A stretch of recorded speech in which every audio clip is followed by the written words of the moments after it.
Okay, student, this is metallurgy part 2. In this part, we'll study about extraction of aluminium.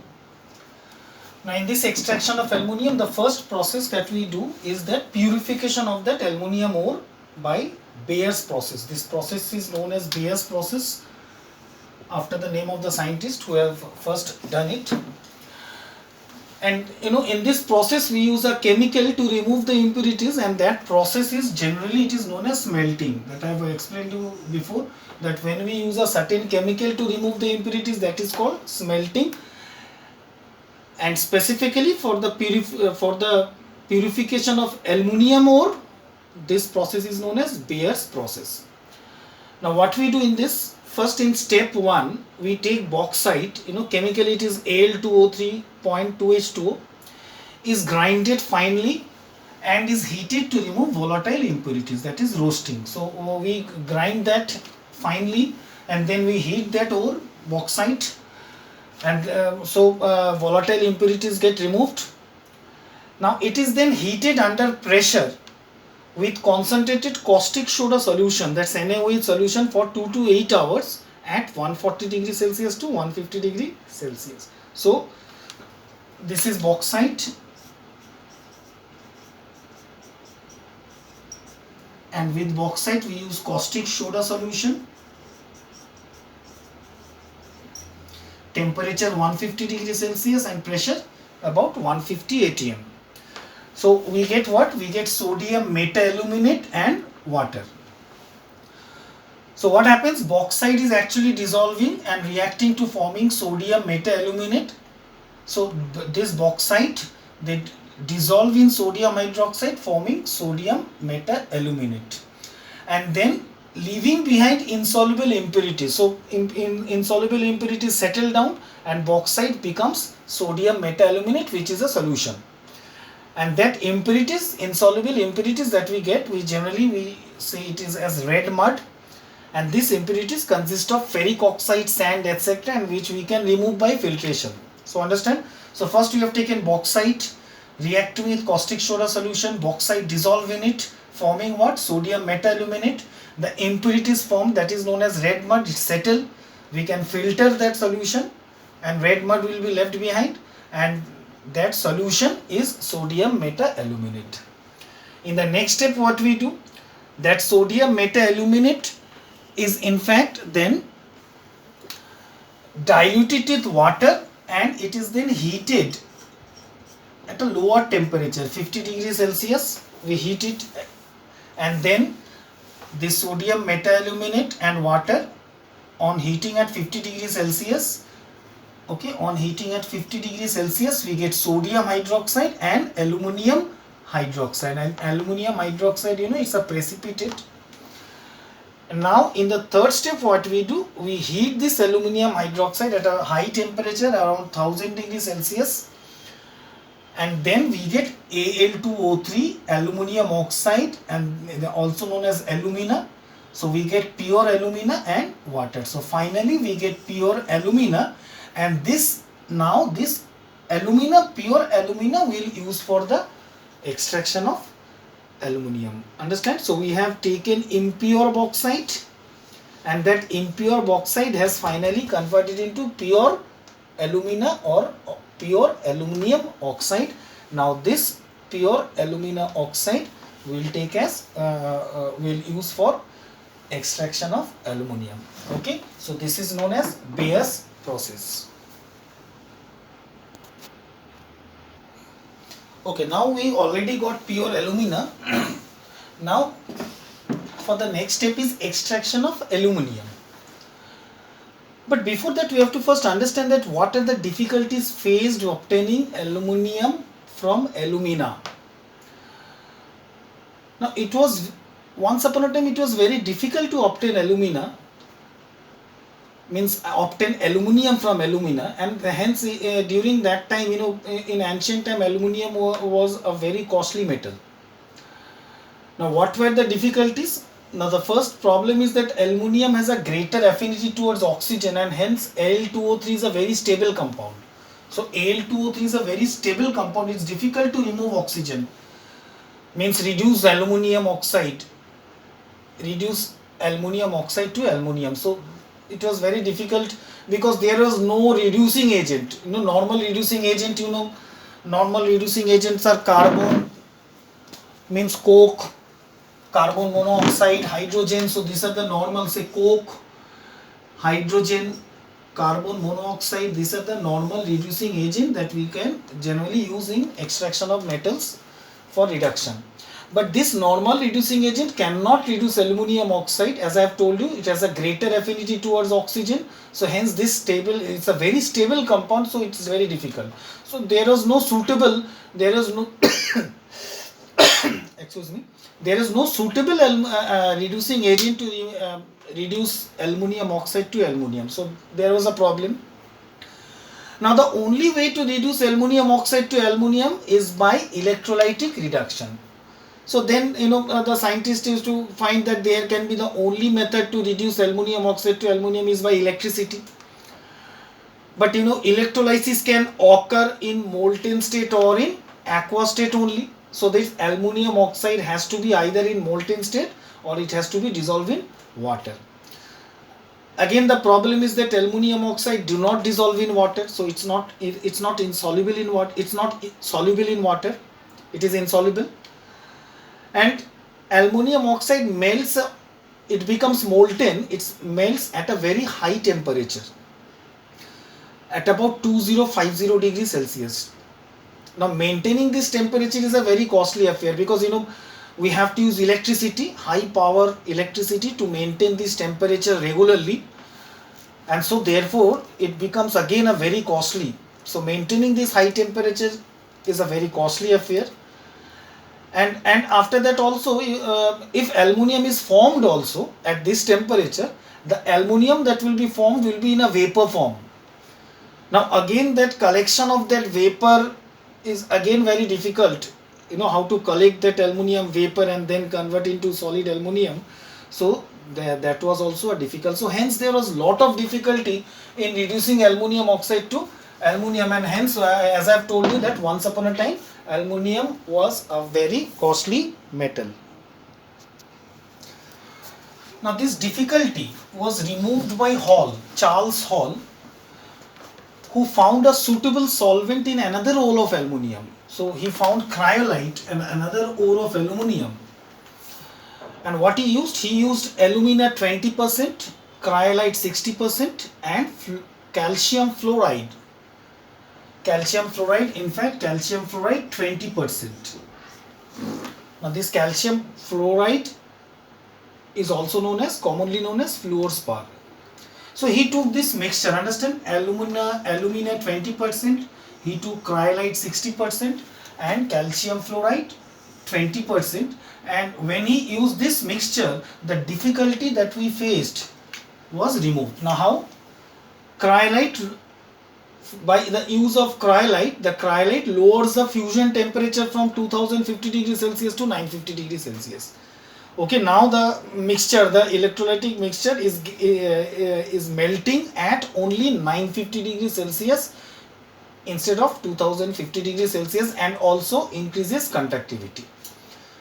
So some fluorspar is also added. You have seen fluorspar and cryolite, both this mixture, they act as a solvent. That means Al2O3, alumina easily get dissolved in it, alumina. So fluorspar and cryolite act as a solvent for the electrolytic mixture, and also increases electrical conductivity. That means the whole mixture becomes a very good conductor, because alumina is almost a non-conductor of electricity. Okay, but we know that for electrolysis the electrolyte should be a good conductor of electricity. So hence fluorspar and cryolite increases the act as a solvent and increases the electrical conductivity. And the role of cryolite is that when we are using cryolite, now the fusion temperature is decreasing from 2050 degrees Celsius to 950 degrees Celsius. Okay, understand? Okay, now extraction of aluminum by electrolysis. Now first we will understand about that electrolytic vessel. Now electrolytic vessel is an iron tank.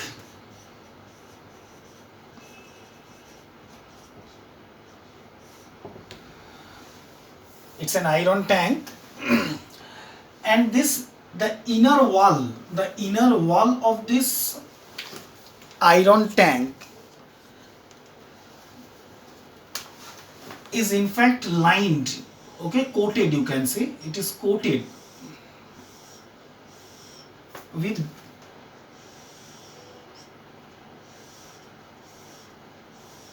gas carbon. Okay, you know gas carbon, it's it's an allotropes of carbon, it's solid. Okay, it's not gas, it is the its name is gas carbon because we collect the carbon vapors and there are particles that we get, that is called gas carbon. So it is lined, the iron tank, it is lined with this gas carbon.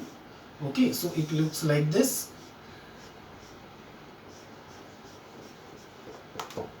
And this gas carbon lining, it is connected with the negative terminals. Okay, it's connected with negative terminal, and therefore that means they serve as cathode. Okay, and here is an outlet, a tap. So now when we get aluminium, that aluminium passes from here and we get this. And several graphite rods are hanging in this electrolytic vessel, and these are connected with the positive terminal, and therefore you can say that these are the anodes. Okay, they serve as anodes because all this carbon means the graphite rods.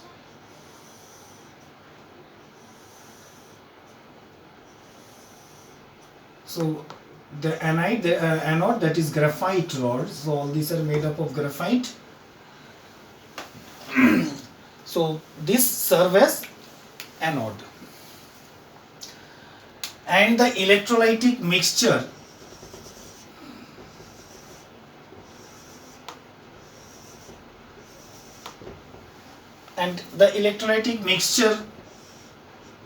we already have told you that we take what? Bauxite 20%,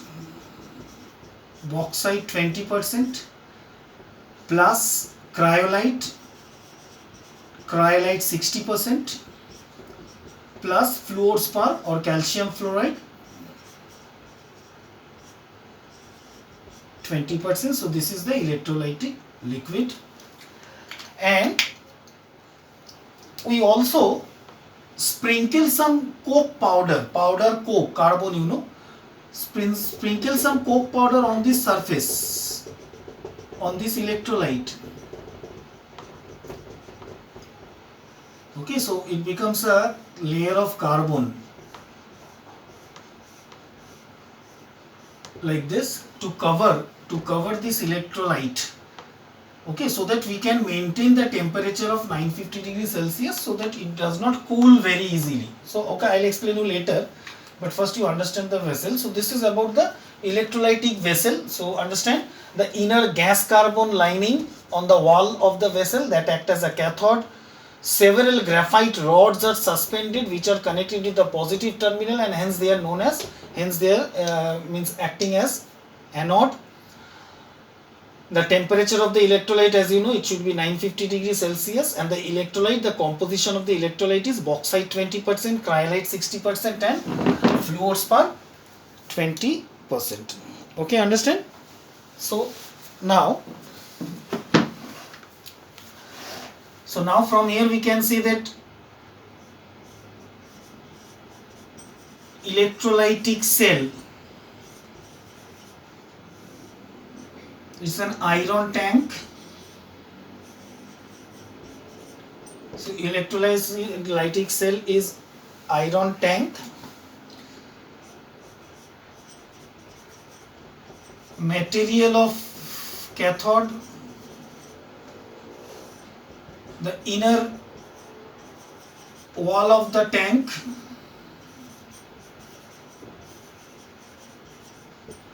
is lined, means coated with gas carbon, which act as cathode, so which act as cathode.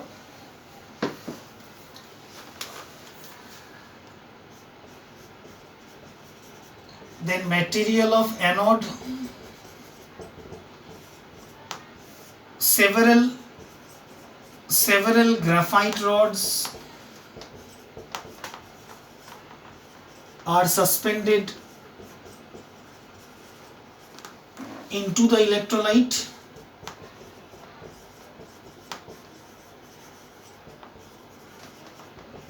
Which act as anode. Okay. Then electrolyte, composition of electrolyte.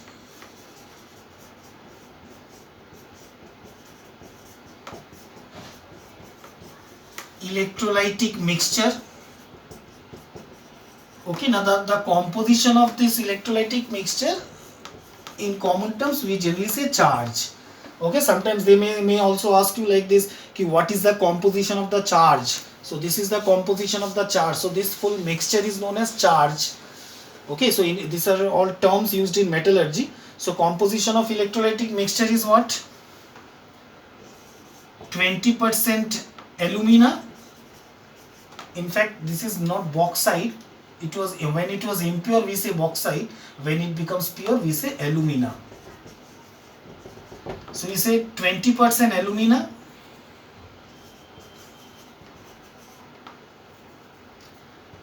So alumina, that is Al2O3. 60% cryolite.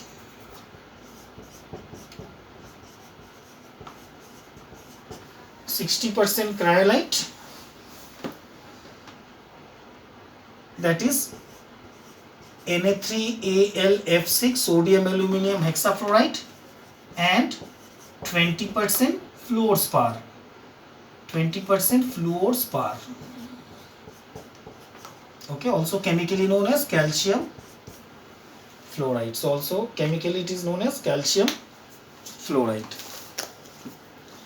Okay, understand? Now what will be the reaction? Oh, in fact, also you have to mention that some powdered coke is sprinkled on the surface of the electrolyte, on the surface of the electrolyte. Okay, and temperature of the electrolyte, you know, temperature of electrolyte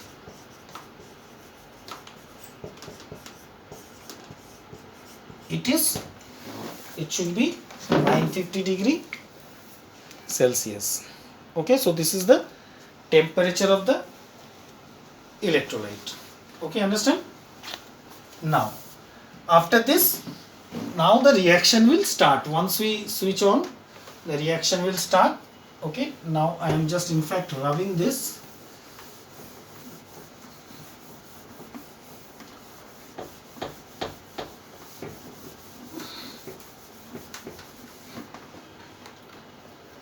Okay, after this, now we'll write the reaction.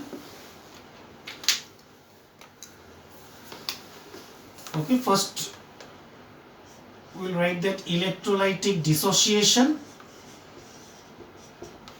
So electrolytic dissociation.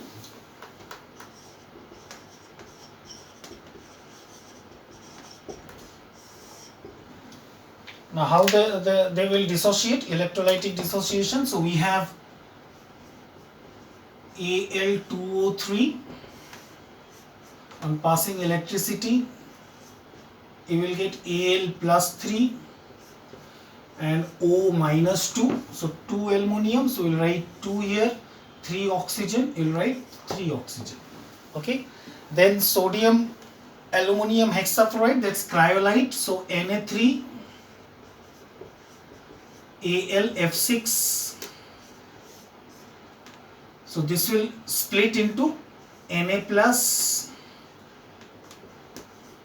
Al3 plus and F minus 1 fluoride. Sodium you have 3, aluminum 1 and fluoride 6. Okay, and then calcium fluoride will also dissociate. Calcium fluoride will dissociate as Ca2 plus and F minus 1. So we have 2 fluoride and 2. So this is how the electrolyte will dissociate. Okay, and now the reaction at cathode.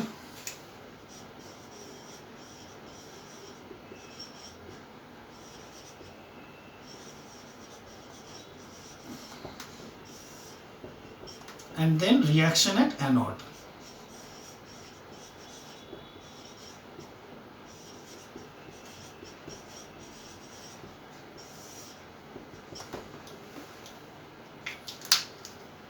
Now reaction at cathode, you can understand here that all this will run, aluminum, sodium, calcium will all run towards cathode, but you know aluminum is lowest out of these three. Aluminum is lower in the electrochemical series, will be discharged, will be discharged first. We have studied in electrolysis, so one which is lower in the electrochemical series will be discharged. So at cathode, aluminum will gain electron and you will get molten aluminum, and then which is collected from the tap. And reaction at anode, out of fluoride and oxygen, is lower, and therefore here oxygen will be discharged. O minus 2 will lose 2 electron and will form O, nascent oxygen, but you know oxygen does not exist in free state. O means nascent oxygen, so another O will be discharged, and this O and O will form O2, and this O and O is forming O2 and oxygen gas. Okay, understand?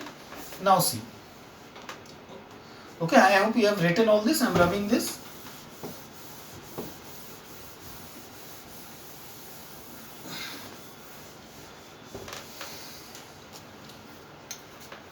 Now at anode, what we are getting? Oxygen.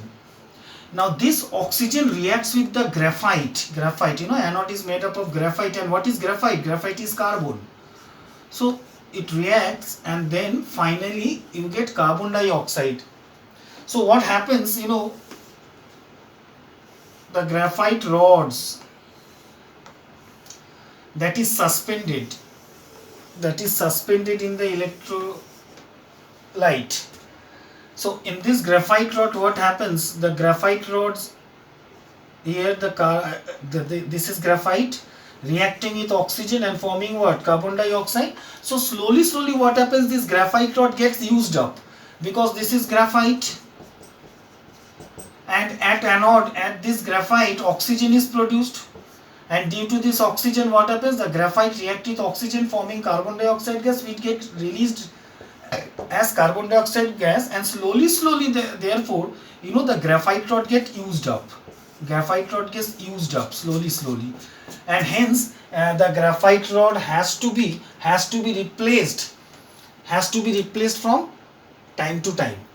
Okay, so since at anode oxygen is produced, this oxygen reacts with this graphite, and that graphite reacts with oxygen forming carbon dioxide, and slowly the graphite rods, you know, getting used up, and hence, you know, after a certain amount of time, when it is totally used up, then we have to replace this with a new graphite rod. So hence the graphite rod has to be you know, replaced from time to time. And second of all, we have already seen that some powdered coke, the powdered coke is sprinkled on the surface. Now when the powder coke is sprinkled on the surface of the electrolyte, in fact the electrolyte gets covered, and therefore the temperature, the electrolyte does not cool very quickly, so it maintains the temperature because it covers the surface. And not only that, it the graphite rods get decayed, with a what we can say, the process becomes slow. The conversion of graphite rod into carbon dioxide becomes slow because now this powdered coke react with this oxygen. The powdered coke react with this oxygen, and hence the process of decomposition of this graphite rod becomes slower. So the graphite rod, we increase the longevity of the graphite rod, because now the powdered coke also reacts with this oxygen, so the effect of oxygen is minimized by this powdered coke. Okay, understand? Okay, so finally we can say the graphite rods, that is anode, has to be replaced from time to time as it get oxidized by the oxygen evolved at anode. So graphite reacting with oxygen forming carbon dioxide, and hence it has to be replaced from time to time. Powdered coke is sprinkled over the surface of the electrolytic mixture. Why? Why? To reduce the heat loss by radiation and also to prevent the burning of anode. Okay, so these are the important part. So this is the end of metallurgy. Okay.